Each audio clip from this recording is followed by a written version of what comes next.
Pernah gak sih kalian menyadari bahwa setiap nama dari suatu branding itu punya arti tersendiri yang di dalamnya terdapat maksud dan tujuan yang sangat luar biasa. Dan ternyata jika kita kulik lebih dalam, mungkin kita bisa akan tahu arah target mereka ini kemana. Dan mungkin juga kita bisa jadi lebih menghargai suatu teknologi karena tahu bagaimana suatu perusahaan besar ini memproduksi produk-produk mereka sesuai dengan branding yang mereka sajikan. Belakangan ini gue sering banget bertanya-tanya sendiri kenapa Asus ROG bisa memilih seorang Chandra Liu sebagai top brand ambasadornya. Padahal mungkin kita semua ngerasa kalau Chandra Liu itu bukan seorang gamer seperti yang sebelumnya Asus ROG angkat sebagai brand ambasadornya. Kalau dipikir karena kepopuleran, ya memang betul, karena nggak mungkin suatu brand memanggil seseorang menjadi brand ambassador kalau dia bukan siapa-siapa. Hal ini juga bikin gue mikir dan terus nyari tahu dari segala macam perspektif sampai akhirnya gue mencari tahu apa makna sebenarnya dari kata-kata Republic of Gamers itu. Pada tahun 2006, Asus mendirikan sebuah branding khusus yang bernama Republic of Gamers, yang dimana pada saat itu mereka ingin membuat hardware yang memang hardcore dan juga inovatif untuk para gamer-gamer entusias yang sangat berdedikasi di dalamnya. Karena pada tahun 2006 itu memang PC gaming adalah suatu hal yang krusial dan sulit banget buat didapetin. Sehingga pada masa itu juga konsol masih sangat merajai pasar gaming. Dan pada tahun 2006 itu juga Asus ROG mulai memfokuskan ekosistem mereka kepada para entusias gamer dan juga para overclockers ke seluruh dunia. Yang dilakukan ROG bukan hanya sekedar membuat produk yang kompeten, tapi mereka juga terus coba mengembangkan komunitas mereka sampai ke taraf global dengan cara turut serta membantu suatu industri game, membuat sebuah kompetisi, bahkan sampai mensponsori baik itu suatu komunitas ataupun individu. Dan itu secara nggak langsung udah ngebantu nama ROG semakin besar dan melegenda hingga sekarang. Overclocking juga salah satu hal yang terus diperhatikan oleh ROG. Karena dengan adanya para overclockers ini, ROG merasa akan mendapatkan feedback berupa penelitian hardware mereka secara nggak langsung dari beberapa aspek yang dilakukan oleh si overclockers tersebut. Sementara mereka yang bermain game nantinya akan merasakan hasilnya dan mendapatkan experience atau pengalaman bermain yang optimal saat menggunakan ROG. Dan tentu skenario gaming adalah komunitas yang sangat besar hingga saat ini. Setiap produk yang dibuat oleh ROG memang rata-rata high-end dan itu muncul sebagai konsep inovasi di mana nantinya itu bisa di-price untuk line up mereka selanjutnya. Tahun 2006 adalah pertama kalinya ROG merilis motherboard yang bernama Crosshair. Tahun 2007 adalah tahun di mana gaming notebook pertama kali muncul, yaitu ROG G1 dan G2. Tahun 2009 ROG membuat inovasi di mana pertama kalinya ada notebook yang bisa mensupport 3D Vision. Tahun 2010, ROG membuat VGA card tercepat di dunia pada masanya yang menggunakan 2 GPU dalam satu board. Sampai pada tahun 2017, ROG berhasil membuat sebuah konsep gaming laptop pertama di dunia yang mendukung penuh overclocking baik itu CPU ataupun GPU-nya dengan menggunakan hybrid water cooling yaitu GX 800. Konsep teratas yang ROG perlihatkan ini sebenarnya bukan cuma bertujuan untuk menjual produk semahal mungkin, tapi dengan keberhasilan konsep tersebut, mereka dapat mengembangkan produknya untuk masa yang akan datang.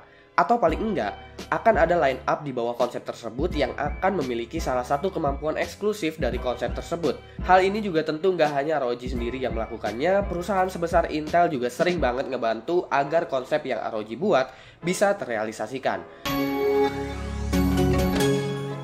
Sampai akhirnya sesuatu yang tadinya nggak mungkin bisa jadi mungkin untuk dilakukan. Logikanya nih, jika bisa membuat suatu hal yang serumit itu, maka nantinya ke depan akan lebih mudah untuk membuat yang di bawahnya.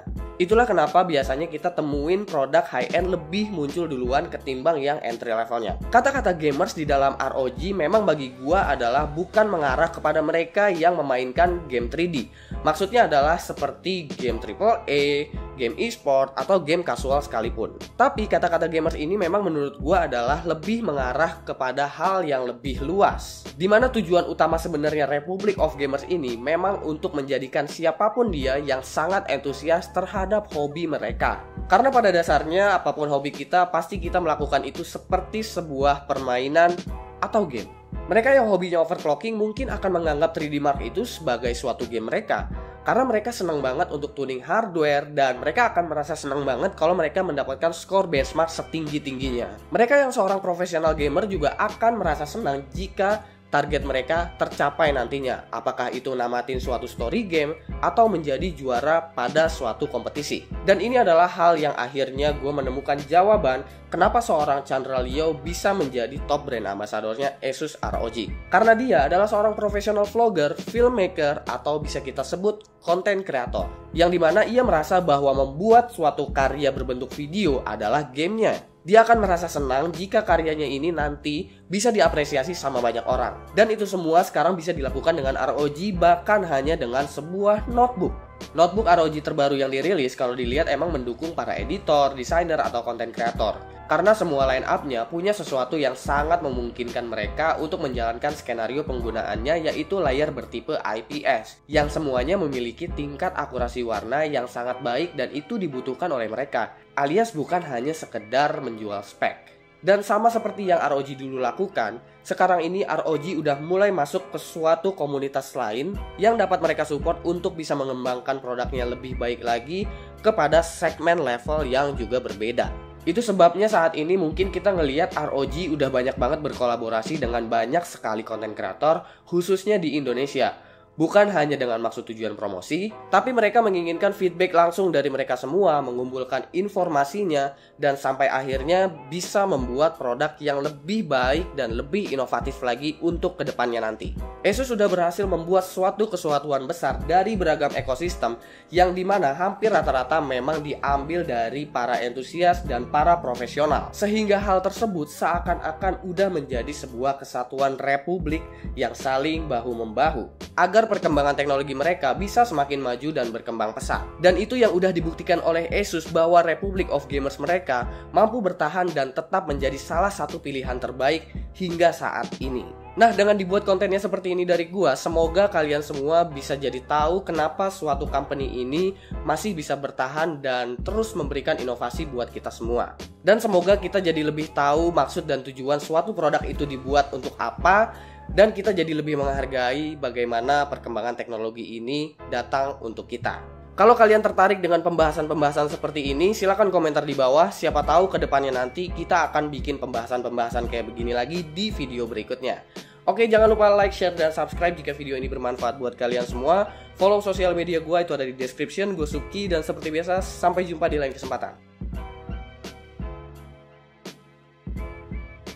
Ya, gue hampir lupa, gue mau kasih tahu sesuatu. Kalau gue mau bagi-bagi jersey Asus ROG ke kalian semua, itu gue punya 3 jersey Asus ROG, ada di, ya pokoknya ada 3, ukurannya all size.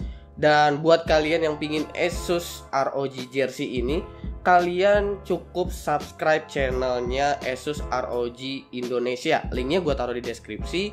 Dan juga share video ini ke akun sosial media kalian dengan hashtag ROGaptek ya. Jadi ROG Aptek gitu. Dan seperti biasa datanya harus divalidasi melalui link yang gue taruh di deskripsi juga. Ya pokoknya cek aja di deskripsi deh cara ikutannya gimana buat ngedapetin jersey Asus ROG ini. Oke?